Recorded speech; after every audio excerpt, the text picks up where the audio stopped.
ширкати дорувории шифо бахшида ба моҳи шарифи рамазон тахфиф эълон кардааст. Эпимедиум неопаста барои зиёд кардани қувваи мард, равғани сиёҳдона барои ҳамаи дардҳо ва инчунин доруҳо барои гардиши хунро хуб кардан ва дарди дилро нес кардан, доруҳо барои зиёд кардани риш ва мӯи сар.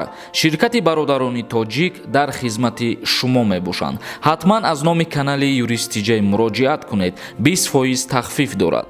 Ассалому алайкум ба ҳама тамошобинони барномаҳои канали юристиҷей. Видеоро то охирша тамошо кунед.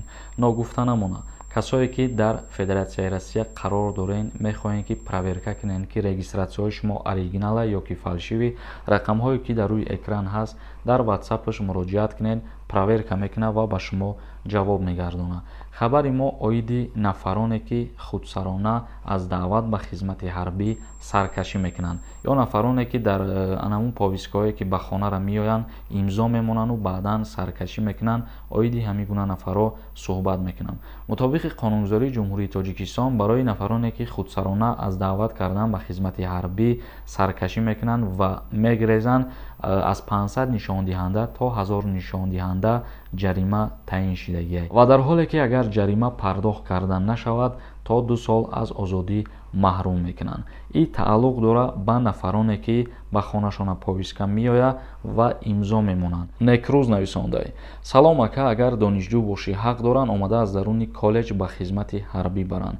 қонунгузории ҷумҳурии Тоҷикистон дар бораи хизмати ҳарбӣ ва уҳдадориҳои ҳарбӣ дар як моддаи худаш қайд кардагиаст ки ҳар як шаҳрванде ки синни солаш ба 21 сола мераса, дар ҳоле ки коллеҷ мехона, вай ба хизмати ҳарбӣ даъват карда мешавад. яъне нафарое ки коллеҷ таҳсил мекунанд бояд то 21 солагишона ба анҷом расонанд. Исмоилҷон нависондай: салом акаи Сорбон, ман баъди хатми донишгоҳ Россия омадам. вайни кафедра хондагим диплома гирифтам, вале вайни билет монд. баъди 28 солагӣ ё соҳиби 2 фарзанд шудан, ман мегирам вайни билет. Офисер запас младший лейтенантам, жду ответ. агар ба ҳамун қонуну қоидаҳои пештара бигирӣ, то вайни кафедра ки хондагӣ бошӣ, баъди вайни кафедра хондан ба та аллакай звания дода мешид ва баъдан вайни билет дода мешид. агар ки ҳозир биёи муроҷиат кунӣ ба қонуну қоидаи ҳозира ба назар бигиранд, ба ту вайни билет наметиҳанд. ва агар ки соҳиби 2 фарзанд бошай, аз даъват ба хизмати ҳарбӣ озод мешавӣ. Али нависондай: акаҷон, праваи тоҷикӣ қатъи Россияда мошин рондан мешавад?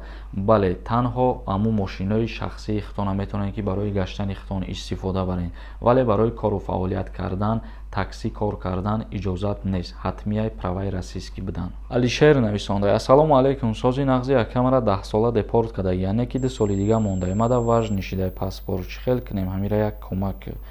ман намедонам бародари азиз, ира ягон кӯмакат карда наметавонам. агар барои аннулировать карданаш бугӯй, ждат мекунӣ муҳлаташ ки тамом шид, кушода мешавад.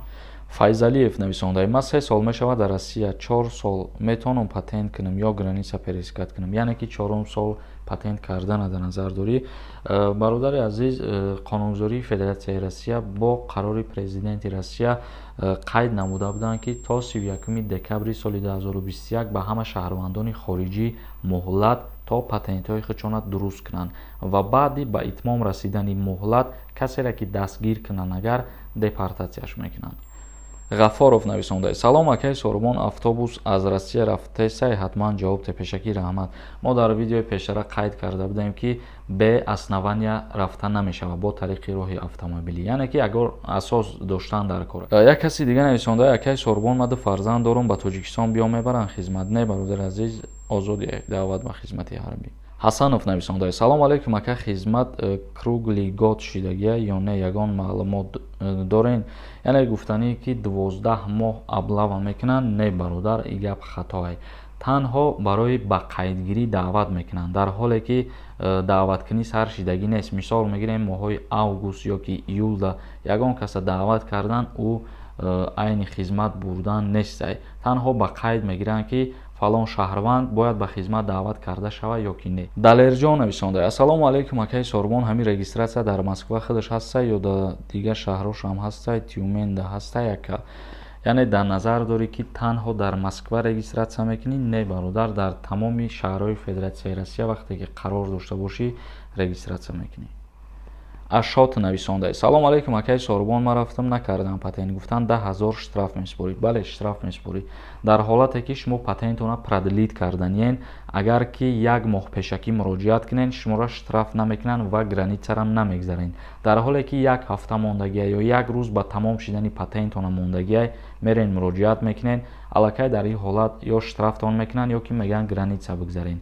Ва баъд як чизи дигарам қайд кардан мумкин аст ки ҳар шаҳрванди хориҷие ки вориди Федератсияи Россия мешавад, то як моҳа бояд патенти худша дар дасташ бигира ва агар аз як моҳ ки зиёд шид, урам 10,000 рубл штраф мекунанд. Раҳимов нависонда. Ассалому алейкум. Хизмат ба кадом рӯз ба охир мерасад? Ҷавоб диҳем бародар.